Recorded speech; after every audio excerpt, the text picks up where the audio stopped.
cet esprit de révélation. Alors, j'aime bien parce que, et je salue les gens qui nous regardent sur Facebook et sur Internet et puis dans les réseaux, que le Seigneur les bénisse. Mon message, c'est celui d'un Dieu qui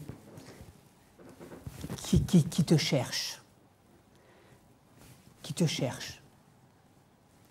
Dans le livre de la Genèse, au chapitre 3, verset 9, il est dit « Mais l'Éternel, Dieu, appela l'homme et lui dit « Où es-tu ? Où es-tu » Et puis, dans le livre d'Ézéchiel, au chapitre 22, verset 30, « Je cherche parmi eux un homme qui élève un mur, qui se tienne à la brèche devant moi en faveur du pays, afin que je ne le détruise pas. » Vous imaginez? Il cherche un homme, une femme, qui se tient à la brèche, afin de ne pas détruire le pays. Mais je n'en trouve point. Ésaïe, chapitre 6, verset 8. « J'entendis la voix du Seigneur disant, « Qui enverrai-je et qui marchera pour nous ?» Je répondis, « Me voici, envoie-moi. » Jean, chapitre 4, verset 23. « Mais l'heure vient, et elle est déjà venue, où les vrais adorateurs adoreront le Père en esprit et en vérité. Car ce sont là les adorateurs que le Père demande. » Et ce matin, c'est Dieu te cherche. Dieu te cherche. On pourrait se poser cette question, pourquoi Dieu chercherait-il, l'homme? Pourquoi? Il est Dieu. Il règne de toute éternité. Nous n'avons pas permis que le Dieu soit sauvé. C'est lui qui a donné son Fils pour nous sauver. Donc pourquoi? Pourquoi cette recherche de Dieu de vouloir être en communion, en contact, de rechercher notre présence? Pourquoi Dieu se donne tant de mal pour que nous puissions être avec lui, que nous puissions être en lui, que nous puissions avoir une relation authentique. Moi j'aime cette relation qui dépasse de beaucoup la doctrine des hommes, qui dépasse de beaucoup ce que le malin peut nous induire en erreur. Dieu nous cherche. Et vous savez pourquoi il te cherche et pourquoi il nous cherche? Parce qu'il nous aime. C'est une relation d'amour. Il est conduit que par l'amour. Et je bénis le Seigneur pour cela. Parce qu'il est celui qui aurait pu se passer de nous. Il aurait pu très bien se passer de moi. Ce n'est pas mon message qui va changer la terre. Il a 1000 et 1000 moyens de toucher les hommes là où il veut. Il dit, et la chose arrive. Mais il a plu à Dieu, de nous chercher, de nous utiliser, de faire de nous des vases d'honneur, afin que nous puissions être porteurs. Il a su nous communiquer ce désir de nous donner de sa nature, de nous donner de lui, de partager, de nous dire je suis miséricordieux, mais mon désir c'est que toi aussi tu vas prendre part à la miséricorde. Je suis amour, mais toi aussi tu vas pouvoir prendre part à l'amour. Tu vas ressentir les bienfaits de l'amour.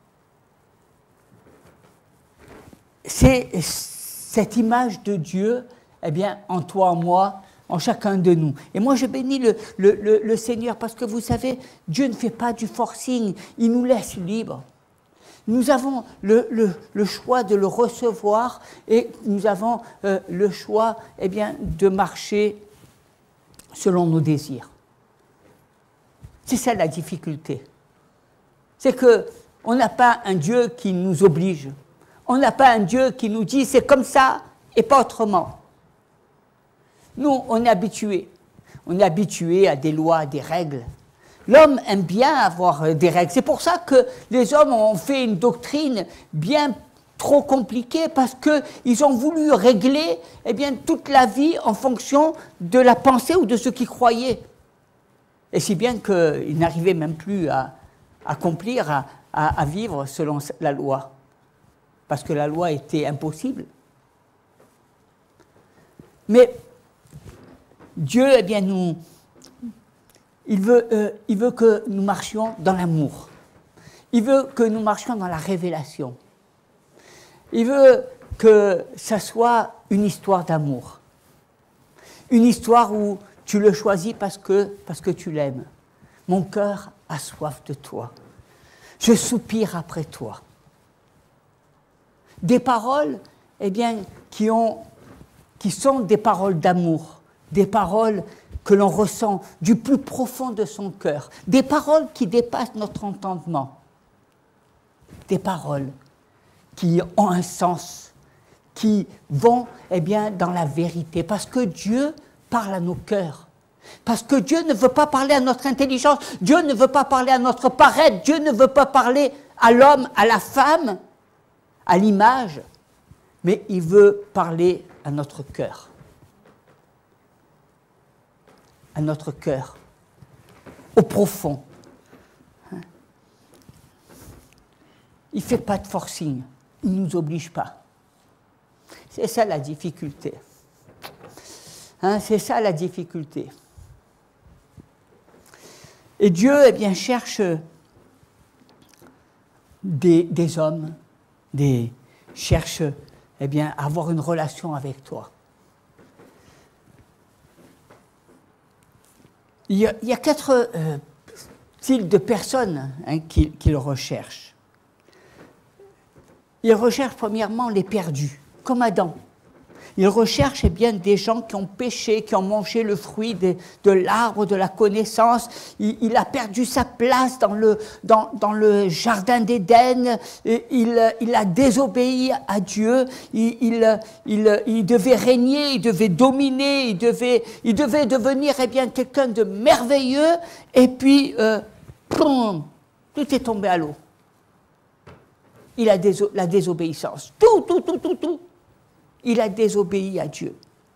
Il était, à ce moment-là, dans la désobéissance, il était rempli de peur, il était rempli de stress, parce qu'il savait que ce qu'il avait fait n'était pas bien aux yeux de Dieu. Peut-être que toi, ce matin, tu es là et tu as fait des choses qui n'étaient pas bien aux yeux de Dieu. Et je parle à des chrétiens. Vous savez, les chrétiens, souvent, ils se cachent derrière des arbres. Je parle à ceux qui dans leur action, dans leur vie, ont ce sentiment de ne pas faire toujours ce qui est agréable aux yeux de Dieu, qui ont ce sentiment, deux fois de faire de mauvais choix, deux fois de prendre de mauvaises décisions, deux fois par leur silence, de désobéir à Dieu, ou par leur acquiescement de ne pas faire ce que Dieu voulait parce qu'ils n'ont pas su prendre des positions claires, par leur soi-disant gentillesse, par cet amour exubérant qui fait qu'ils sont aveuglés et ne marchent plus dans l'amour agapé de Dieu, mais dans l'amour passion, celle des hommes, celle de l'aveuglement.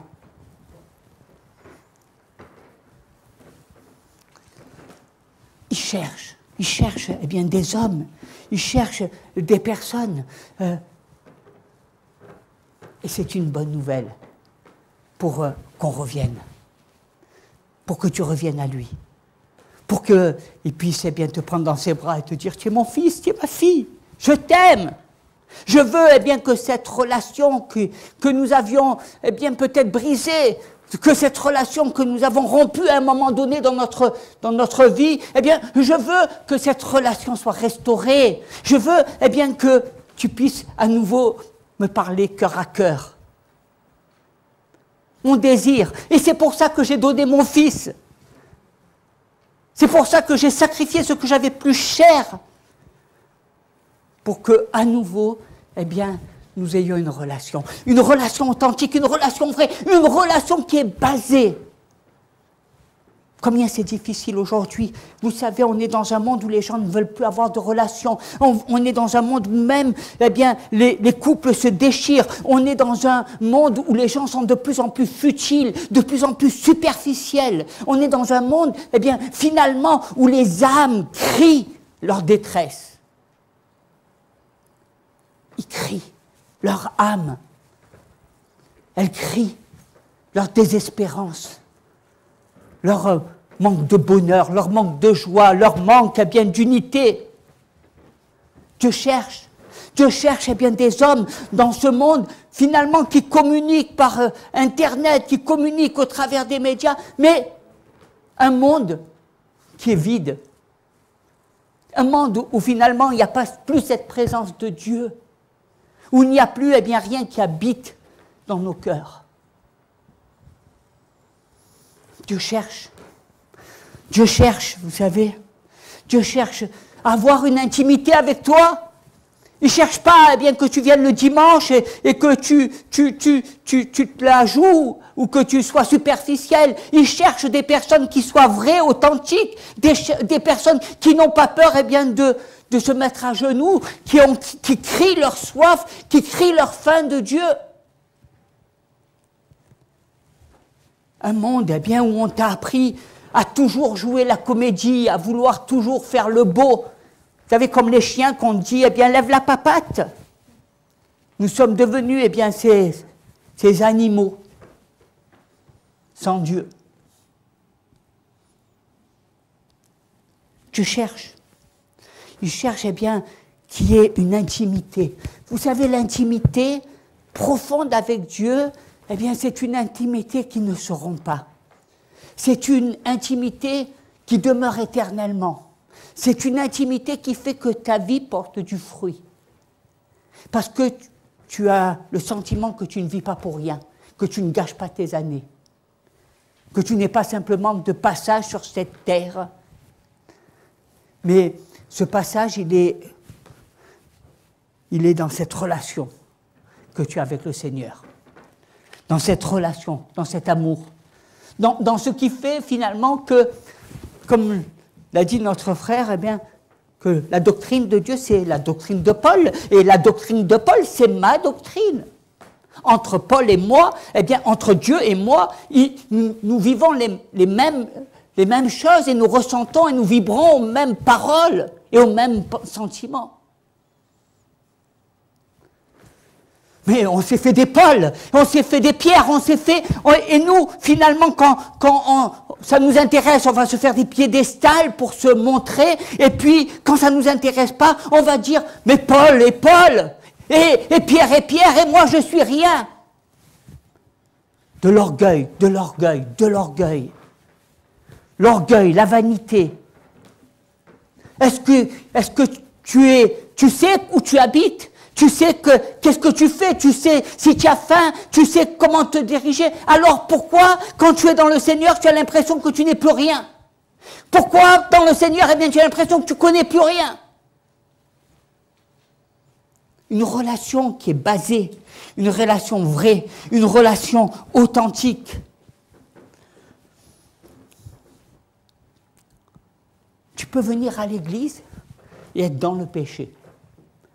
Dieu te cherche pour laver ton péché. Dieu te cherche pour, eh bien, renverser cette situation, pour restaurer ta vie. Dieu te cherche. Il te cherche pour que, eh bien, ce qui était mort dans toi revienne à la vie. Il te cherche pour que tu portes du fruit. Il te cherche pour que tu redonnes un sens à ton existence. Il te cherche. Il cherche des hommes, des femmes qui sont malades. Malades parce qu'ils ont le cœur brisé. Malades parce qu'ils sont dans leurs pensées, qui se battent et qui sont dans leurs tourments. Malades. Ils cherchent des hommes pour les guérir. Pour les relever. Ils ne cherchent pas des malades pour qu'ils restent malades toute leur vie. Il ne cherche pas des malades pour les rendre encore plus malades. Il cherche des malades pour les guérir. C'est ça, la vérité. C'est ça, l'amour de Dieu. Il cherche des personnes qui prennent de bonnes décisions. Dieu fait de toi un partenaire. Il n'a pas fait de toi un larbin. Il n'a pas fait de toi, eh bien, une personne qui est sous intelligence, sous ceci, sous... Non. Il a fait de toi, eh bien, une nouvelle créature. Il cherche des personnes qui savent prendre des décisions dans leur vie. Pas des gens qui sont toujours oui, mais. Que ton oui soit oui et que ton non soit non. Ce n'est pas ton indécision qui va te sauver. C'est le oui. Dieu cherche des gens qui décident de se repentir. Des gens qui disent « J'ai péché contre toi. Seigneur, je me repens. Je désire revenir à toi. Je fais des choses qui ne sont pas bien. Je sais que ce n'est pas bien. Je te demande, Seigneur, de me pardonner. Je veux me repentir. Je veux, eh bien, repartir sur de nouvelles bases. Je ne veux pas être de dimanche en dimanche en train de me cacher derrière une façade, derrière un miroir, derrière... mais je veux être, eh bien, une personne qui veut marcher dans tes voies. Une personne qui veut m'approcher de toi. Une personne qui veut grandir. Pas une personne qui vit avec un masque en permanence.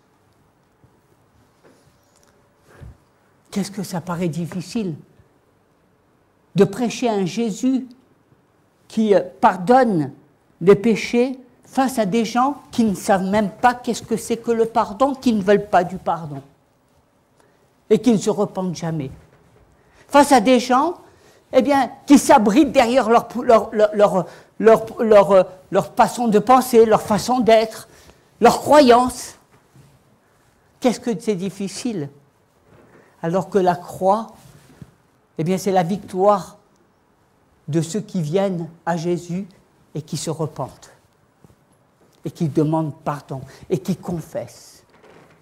Tu vois, Dieu, finalement, il te dit, eh bien, oui, tu n'es pas surnaturel, tu n'es pas quelqu'un qui est au-dessus des autres, tu n'es pas comme Dieu, mais je t'ai donné la possibilité de venir à la croix et de lui demander pardon. Je t'ai donné la possibilité, eh bien, d'effacer ton péché. Je ne suis pas comme toi, Seigneur. Toi, tu es toi, moi, je suis moi. Je ne pourrai jamais être comme toi, alors ben, à quoi ça sert, la croix?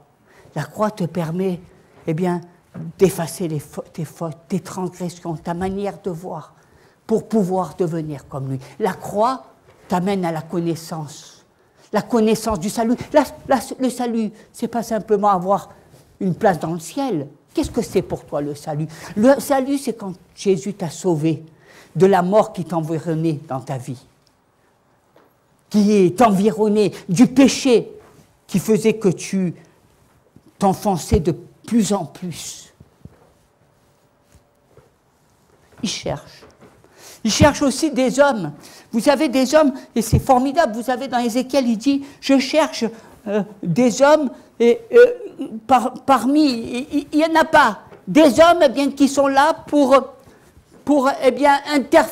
intercéder pour le pays, pour demander à ce que le pays soit sauvé. Oui, Dieu savait que le pays était dans la perdition. Oui, il avait vu, eh bien, combien les hommes s'éloignaient de Dieu. Oui.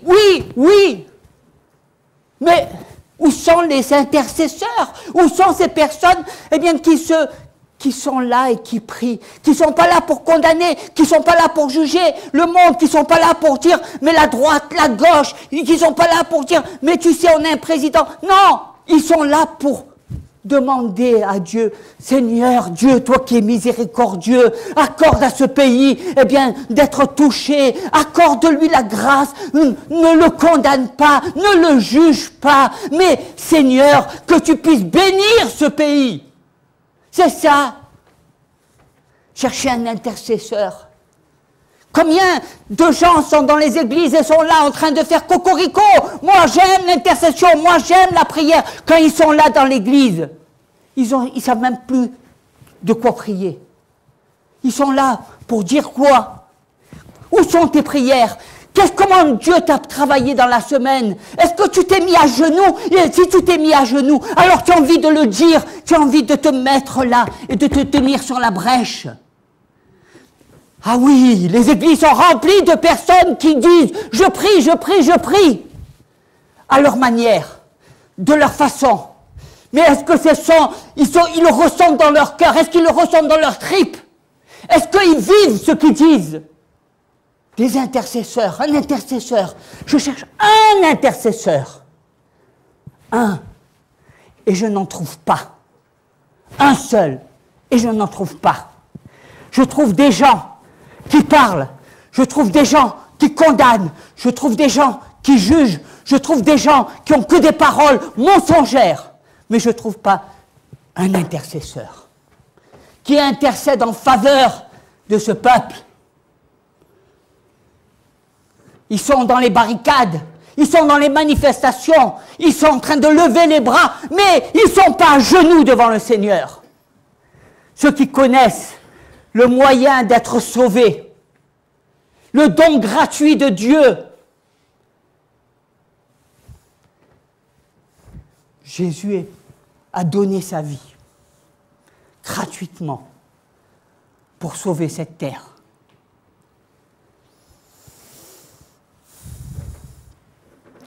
Oui, Dieu cherche des hommes qui prient pour l'Église, pour leur famille, spirituelle pour leur famille, qui prient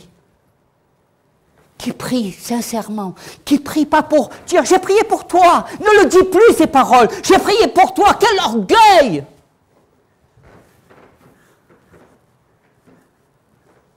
Mets-toi à genoux et prie pour ton frère, ta sœur, pleure, afin qu'ils se repentent, afin que Dieu frappe à leur porte et qu'ils puissent revenir. Prie, pas pour frimer, pas pour te montrer que toi tu es un bon chrétien, que tu viens à l'église tous les dimanches. Chrétien de façade, chrétien qui n'a que ce mot. N'existait pas les chrétiens. Ézéchiel cherchait des intercesseurs, des gens qui savaient qu'il y avait des abominations. Ils voyaient les abominations. Ils n'étaient pas en train de condamner les abominations, ils étaient en train de prier.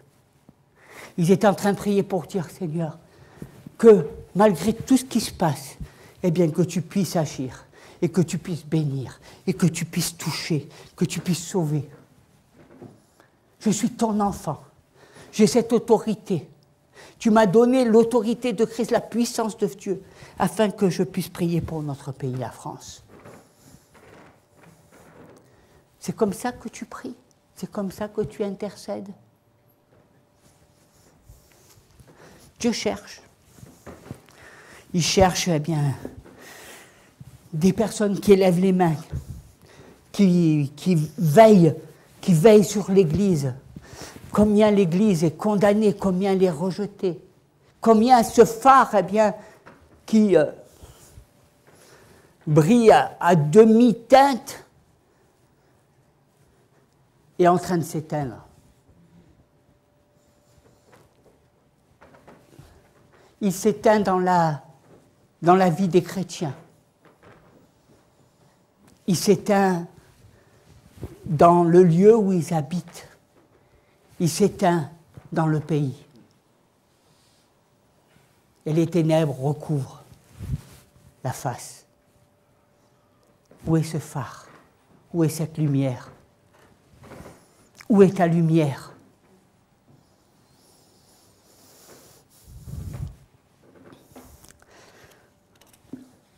Combien de fois, nous sommes là pour prier pour que Dieu protège. Dieu cherche des hommes qui deviennent un mur qui protège. Vous imaginez un mur de protection, un mur qui dit « pas touche ». Comme si on voulait, tu sais, te cambrioler, t'attaquer, et puis que tu sois là. Tu dis « pas touche ». Ça, c'est ma femme. Ça, c'est mes biens. Pas touche. C'est à moi. Il cherche des hommes qui soient conscients. Pas des gens qui sont toujours là en train de faire coucou, hello, ça tout va bien, hein? Pas des gens qui passent tout, pas des insensés qui comprennent rien. Être chrétien, c'est pas big bisou. Ah, je te fais bise par là, je te fais bise par là, je te fais bise par là, je te fais bise par là. Et oui, alors, tu crois que c'est mes bises qui vont t'amener au ciel ou en enfer? Attention. Dieu cherche des intercesseurs et je prie pour que peut-être que tu sois celui-là ce matin qui te dit, oui, moi j'aime prier. Moi, je veux prier. Moi, je veux lever ma main et dire, oui, je veux être un intercesseur selon Dieu, pas selon tes principes, pas selon ta manière de voir, pas selon ce que toi tu désires, pas selon les regards des hommes. Un intercesseur de Dieu qui intercède, qui prie jour et nuit, qui se tient à la brèche. Une personne qui n'est pas là en train de faire des études bibliques, mais une personne qui a la conscience des âmes, et qui prie pour que ce pays soit sauvé. Je me tiens à la brèche, afin que tu les protèges, afin que tu mettes, une ceinture de feu tout autour de l'Église. Des intercesseurs qui prient 24 heures sur 24. Des intercesseurs qui ne regardent pas à eux, mais qui regardent,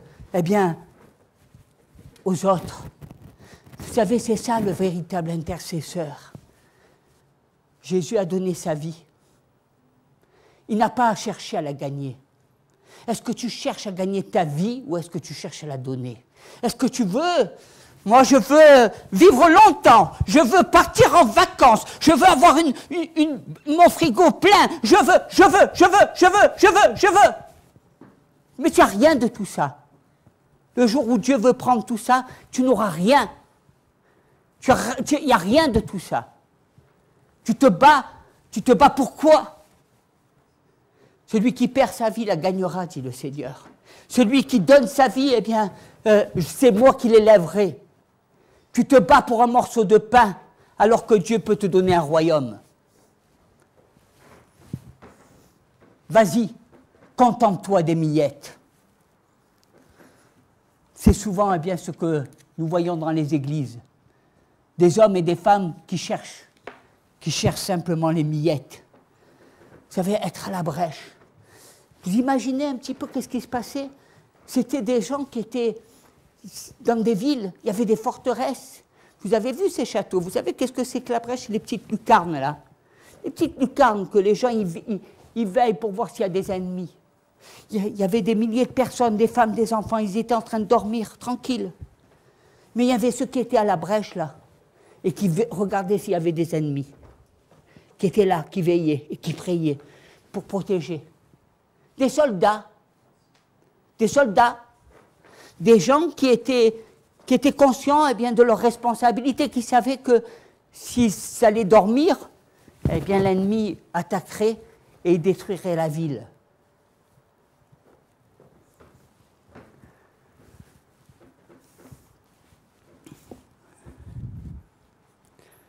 C'est un intercesseur. Un intercesseur qui prie. Un intercesseur qui prie pas pour dire « Oh Seigneur, regarde combien les églises sont vides. Oh Seigneur, comment ça... En France, mais c'est pas comme les États-Unis. Oh Seigneur, regarde !» Un intercesseur, c'est celui qui a ses genoux pliés, qui dit « Seigneur, amène des âmes. Seigneur, regarde. Je te demande d'agir. Où est ton Dieu ? Le Dieu qui a amené le feu de la puissance Est-ce que tu es comme ces serviteurs d'Achab et tu es comme cette Jézabel qui est là en train de parler de Jésus?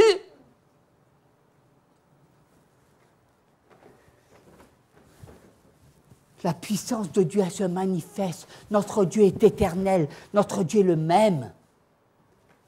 Mais est-ce qu'il y a encore des gens qui croient? Est-ce que tu crois? Est-ce que la religion t'a pas tué? Est-ce que ta manière de voir la foi, eh bien, t'a pas tué? Pourquoi tu veux prier? L'intercession. Vous savez, une seule personne, eh bien, peut amener 100 000 âmes dans l'Église. 100 000 âmes. Ton intercession, ton cœur, tes cris, tes pleurs intérieurs, ta détresse au-dedans de toi. Le cœur, ton pleur, tes pleurs, ton chagrin, qui dit Seigneur, regarde, regarde, touche ton insensibilité. On a fait des chrétiens qui sont devenus insensibles. Ils peuvent voir des gens mourir devant eux, ils sont devenus insensibles. Ils se sont tellement habitués à la souffrance qu'ils ne revoient plus la souffrance. Ils n'arrivent même pas à ressentir la souffrance de leurs proches. Comment tu veux qu'ils...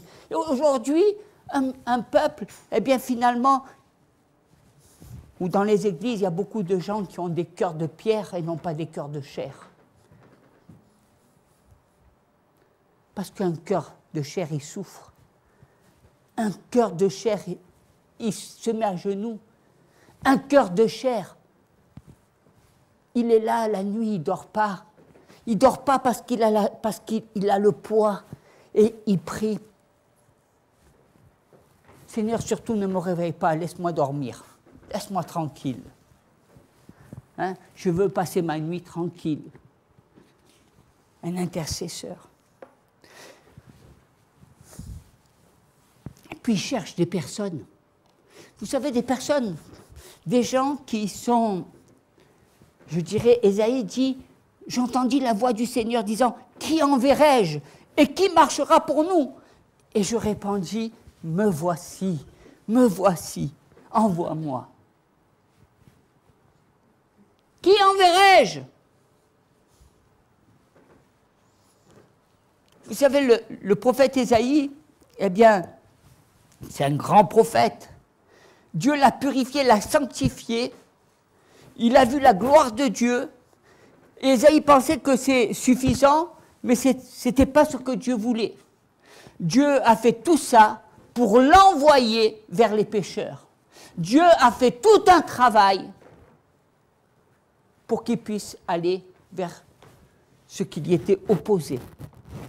Il a changé sa nature pour qu'il puisse tendre à nouveau la main à ceux qui étaient dans le péché.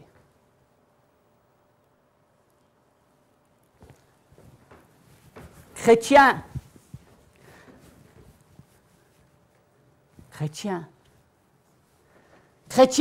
dans les bureaux où Dieu te place, où tu es avec ton chef de service, avec des personnes, où est ta foi?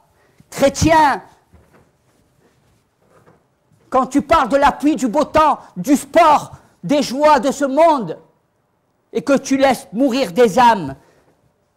Chrétiens, qui viennent le dimanche à l'église, qui se disent purs, les mains propres, et qui dans la semaine ne lèvent pas le petit doigt pour ceux qui périront. Ah oui, on va dire que tu as perdu ton image, on va dire que tu as perdu ton statut, on va te rejeter, on va dire, ah tu prends bien des gardes pour toi, ton étiquette, hein, ton image, elle a de l'importance à tes yeux, tellement d'importance que tu laisserais mourir des personnes. Mais tu es chrétien, soi-disant tu as la compassion des âmes, drôle de compassion.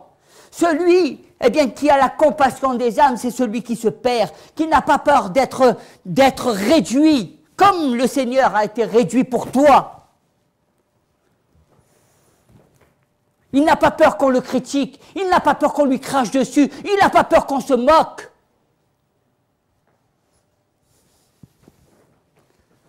Non. Il sait que, savez-vous le prix d'une âme? Est-ce que tu connais le prix de ton chef de service? L'âme, est-ce que tu la connais? Tu te bats même pas pour tes parents. Tu te bats pour rien. Tu sais où ils vont aller. Ça ne t'empêche pas de dormir.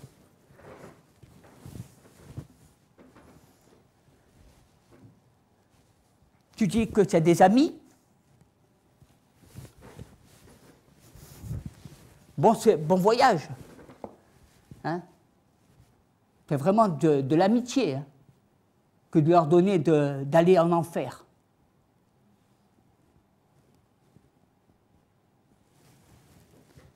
Des gagneurs d'âme.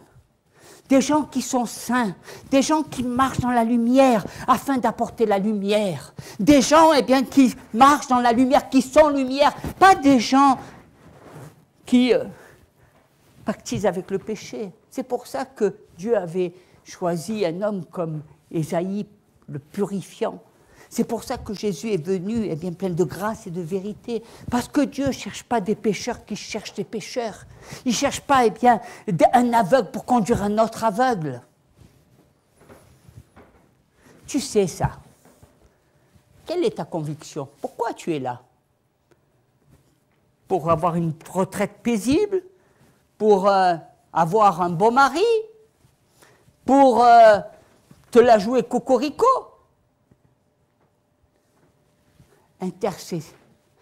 Intercesseur, c'est quelqu'un qui est comme Jacques, qui prie.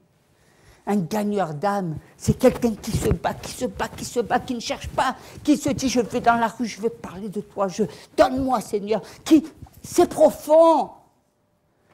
Arrêtez d'être superficiel, arrêtez de vous la jouer avec des accents chrétiens, arrêtez de vous mettre un petit voile. Soyez authentique, soyez vrai. Les tripes qui bougent un petit peu, pas la parole, les belles phrases.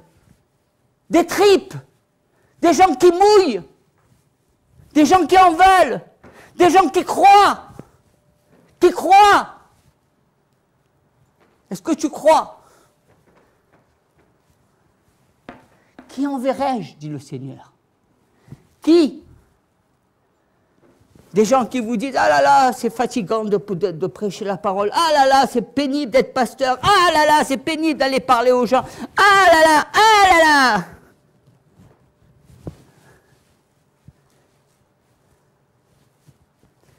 Qui enverrai-je?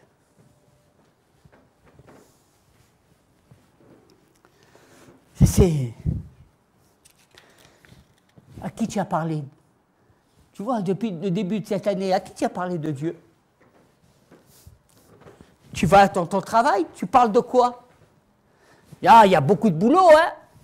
Ah oui, il y a... Tu parles de quoi? Tu crois que c'est le chiffre d'affaires qui va amener l'immortalité ou qui va sauver l'âme d'une personne? Tu crois que c'est la connaissance que tu vas donner qui va amener le savoir? Est-ce que ça va l'amener à sauver sa vie? Vous savez, on est là, on dit, oui, mais Seigneur, tu sais, si je faisais que ça, certainement, je pourrais aller parler aux gens. Mais Dieu, il ne te demande pas de faire que ça.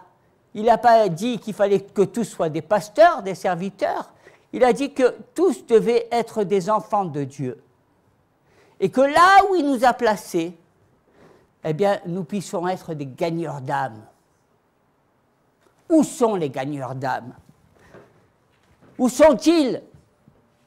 Ce que Dieu cherche.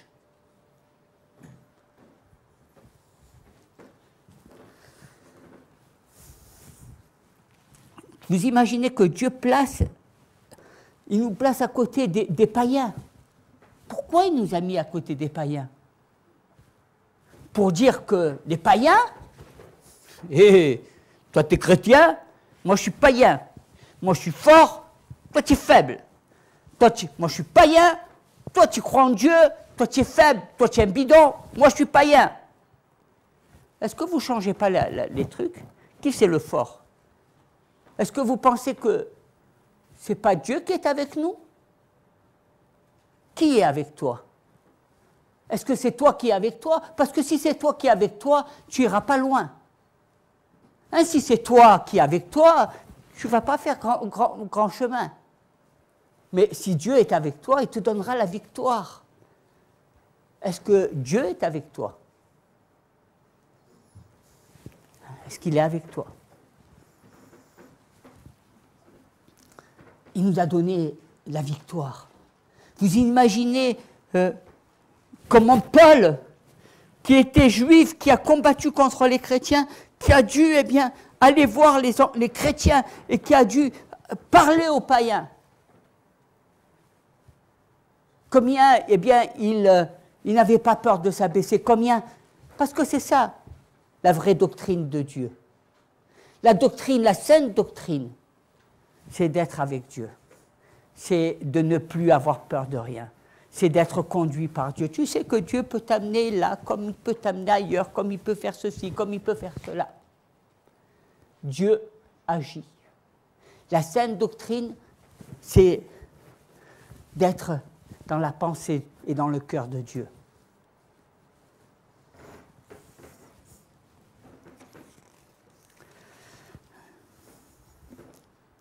Ne cherche pas la reconnaissance. Ne cherche pas à faire plaisir. Ne cherche pas à ce qu'on dise que tu es quelqu'un de bien. Ne cherche pas à soigner ton image. Vous imaginez qu'à un moment donné, les personnes qui ont été des serviteurs, ils n'étaient pas là pour plaire, ils étaient habillés en poil de chameau, que ça soit Élie, que ça soit Jean le Baptiste, il leur disait « Repentez-vous !» Ce sont les serviteurs que Dieu agrée. Il n'a pas agréé des gens qui étaient là pour dire « Suis-je beau? Comment vous me trouvez? Est-ce que je suis assez gentil? Je vous aime ?» Non. Ils étaient là pour dire la vérité, pour prendre le couteau et tourner là où ça fait mal. Parce qu'il faut des réactions, parce que Dieu veut que tu changes, parce que Dieu veut que ta vie soit transformée. Ce n'est pas par tes petites prières du dimanche que tu vas voir la gloire de Dieu. C'est quand tu le cherches de tout ton cœur, de toute ton âme. Vous savez,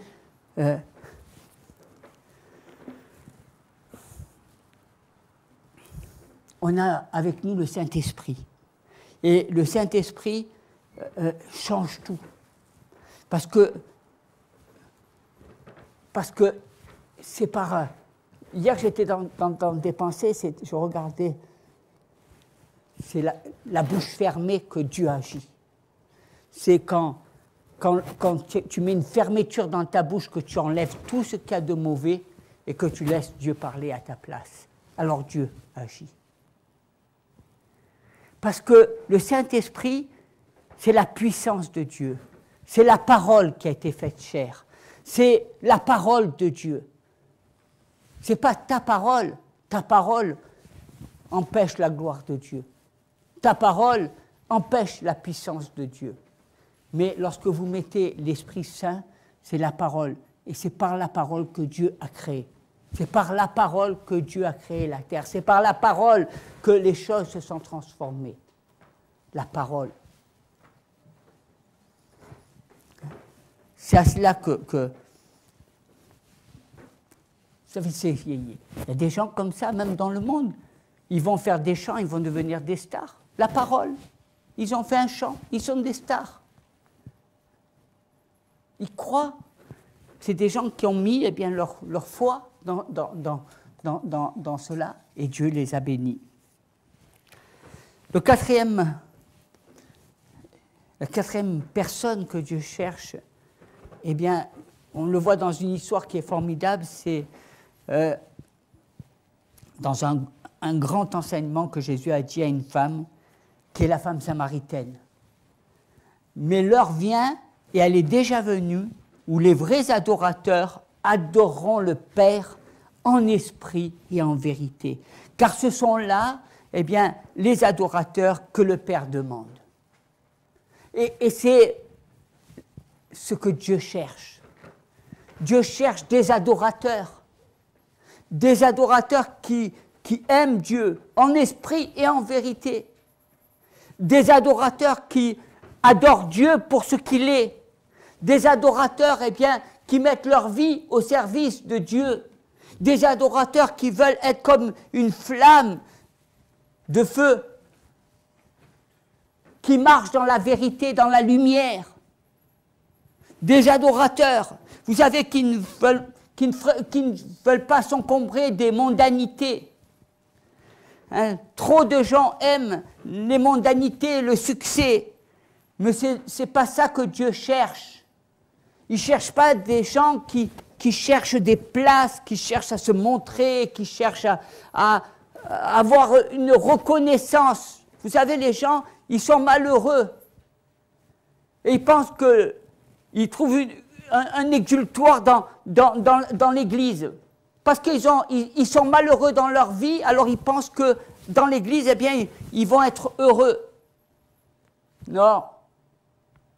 Un adorateur, c'est un adorateur. Il vient pour Dieu. Sa joie, son bonheur est en Dieu. Est-ce que vraiment tu as ton bonheur dans le Seigneur? Est-ce que ta joie, elle est dans le Seigneur? Ce n'est pas ce que les gens pensent de toi, ce n'est pas ce que tu attends des autres. On peut te cracher dessus, on peut ne pas t'aimer, on peut eh bien, te rejeter, on ne peut même pas t'ignorer. Mais ça ne t'empêche pas d'aimer les autres. Ça ne t'empêche pas eh bien, que quand tu vois quelque chose par terre, tu le ramasses. Ça ne t'empêche pas que quand tu vois un frère ou une soeur qui pêche, de prier pour eux, de dire Seigneur, bénis-les. Ça ne t'empêche pas. Tu n'es pas là en train de te mettre comme un feu follet. Tu n'es pas là en train d'être excité. Tu es un enfant de Dieu qui adore Dieu en esprit et en vérité. Pas comme ça t'arrange. Il y a trop de chrétiens qui sont des chrétiens qui agissent comme ça leur arrange. Un jour, ils vont t'embrasser et ils vont être là, et puis le lendemain, si tu leur fais quelque chose qui leur a déplu, ils te tournent le dos. C'est pas ça des adorateurs, c'est des traîtres, ça. C'est pas comme ça qu'on adore Dieu. Des gens qui changent d'avis, qui changent de position. Un jour, ils pensent comme ça. Et le lendemain, ils pensent comme quelque chose autrement. Un jour, ils sont là en train de rejeter. Et un jour, ils sont là en train de t'aduler. Des Judas. Il y en a beaucoup dans les églises. Des Judas qui changent casaque, qui ne sont pas fidèles, qui se laissent influencer, qui fléchissent, des Judas qui ont trahi Jésus. Un adorateur qui est là pour Dieu, qui veut eh bien adorer, qui cherche la vérité. Seigneur, que ça ne soit pas ma vérité, que ça ne soit pas ma manière de voir les choses, que ça ne soit pas eh bien, ma manière de m'imaginer l'Église, mais Seigneur, je veux t'adorer pour toi. Je veux t'adorer. Combien de fois on voit des gens, ils sont dans l'Église, ils viennent dans l'Église,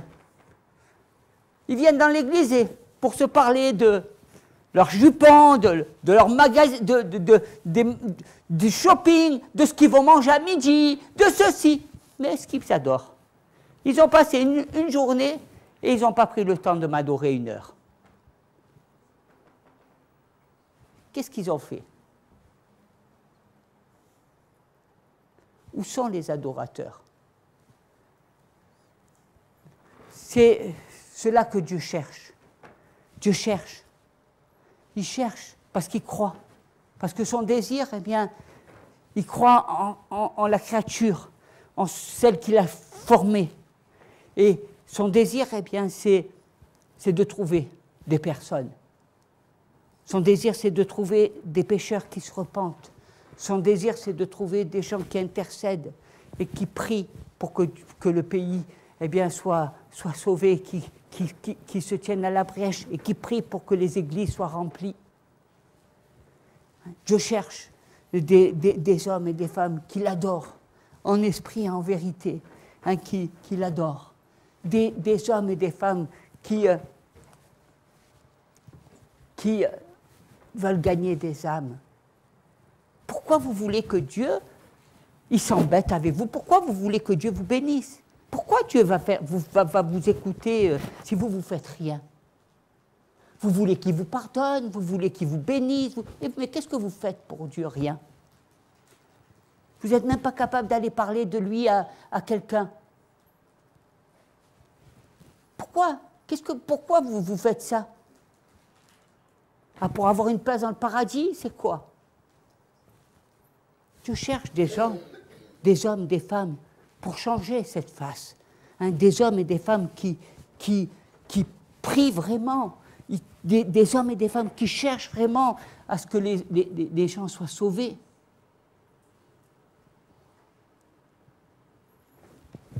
On n'est pas capable d'amener une âme dans l'année à Christ. C'est plus que le désert. Et qu'est-ce qu'on fait? Mais j'y arrive pas, mais c'est pas possible, mais ceci. On va se trouver que des excuses, des excuses. C'est toujours pareil. Tu sais, c'est pas de ma faute, c'est la faute de la femme que tu m'as donnée. Avec ça, on va loin. Est-ce que tu es prêt à te mettre à genoux? Pas à te dire simplement, je parle en langue, je suis baptisé du Saint-Esprit, c'est pas ça. C'est te dire, je me mets à pleurer dans l'esprit. Donne-moi, Seigneur. Je veux être cet homme ou cette femme que tu cherches. Cet homme ou cette femme que tu cherches afin que cette nation soit transformée. Afin que ce pays soit transformé. Afin que mon Église soit transformée. Afin que la vie dans laquelle je suis soit transformée. C'est ça, la prière. On va s'incliner dans la prière. Alléluia, Seigneur. Seigneur, tu cherches des hommes, tu cherches des femmes, Seigneur, tu nous cherches. Dieu te cherche.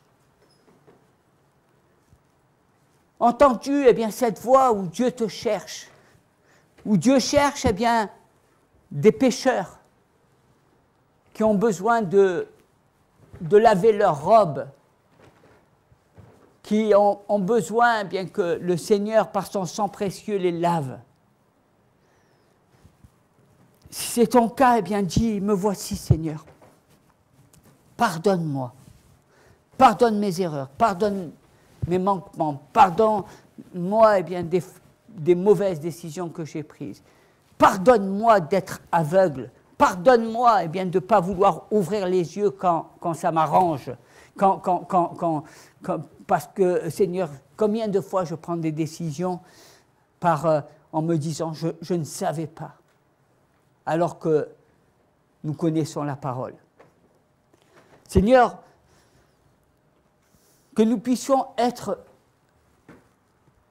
véritablement dans la prière, parce que dans une église, il y a ces intercesseurs qui prient pour l'église, qui prient pour la nation, qui prient pour que Dieu attire des âmes, qui prient, qui n'hésitent pas à être réveillés, qui pendant toute la semaine sont tourmentés, qui sont près sur la brèche et qui regardent à cette lucarne et qui revoient l'ennemi et qui prient et qui se mettent à genoux en faveur et qui font un mur, un mur de protection.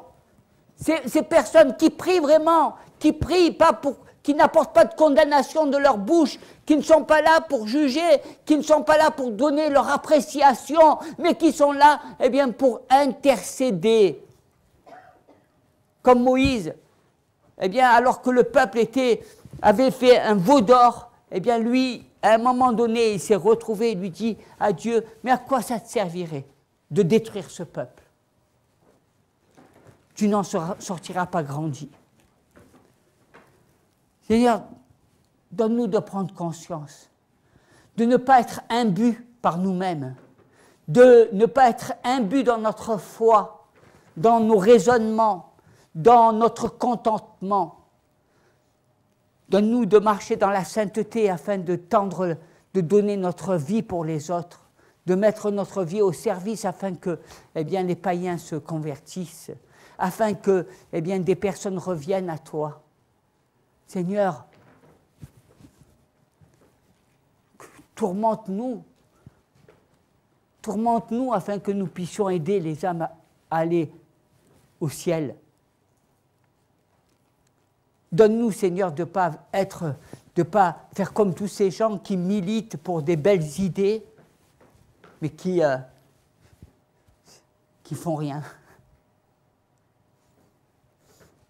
Seigneur, donne-nous de prier pour les âmes, de prier le message de la repentance, le message de la sainteté, le message du pardon de Christ. Donne-nous, Seigneur, de mettre des points sur les « i ». Donne-nous de marcher dans la vérité. Et Seigneur, que nous puissions t'adorer. T'adorer en esprit et en vérité. Parce que Seigneur, tu sais, cette heure est venue. L'heure où Dieu cherche des adorateurs est venue. Nous savons, Seigneur, que tu vas bientôt revenir et que nous voulons t'adorer en esprit et en vérité. Nous voulons que nous préparer afin d'être des adorateurs. Pas des adorateurs au travers des chants, mais des adorateurs dans notre cœur, des adorateurs dans notre relation avec toi, dans notre être tout entier. Seigneur, que tu poses ta main sur nous et que, Seigneur, ton esprit nous visite. Au nom de Jésus. Amen. Amen. Soyez bénis. Alléluia.